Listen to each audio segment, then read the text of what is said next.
एक आदमी ने अखबार में इश्तिहार दिया, मैं डायनासोर मारने में माहिर हूँ और इसको मार कर इसमें से एक हीरा निकलता है जो 24 करोड़ डॉलर का बिकता है।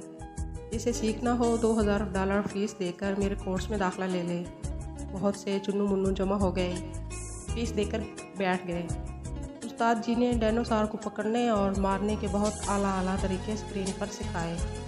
इम्तिहान लिया और जो टॉप स्टूडेंट्स थे इनको सर्टिफिकेट भी दिया। एक टॉपर स्टूडेंट कोर्स करने के बाद निकला।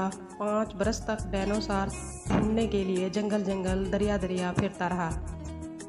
डायनासोर ना मिलना था ना मिला। बहरहाल ये ज़रूर पता चल गया कि डायनासोर दुनिया से ख़त्म हो गए हैं।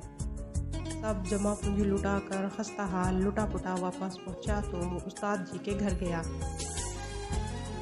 पूरी राम कथा सुनाई और बोला कि जब डायनासोर है ही नहीं तो आपने मुझे मारने का तरीका क्यों सिखाया। मैं तो भूखा मर रहा हूँ, आपके दिए गए इल्म से पैसे कैसे कमाऊँ। उस्ताद जी बोले, पुत्र तुझे किसने बोला था डायनासोर ढूंढने निकल जा।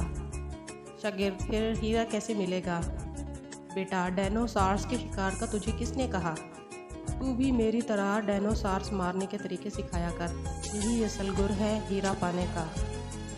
यही कुछ हाल आजकल हमारे मुल्क में ऑनलाइन अर्निंग के तरीके सिखाने वालों का है।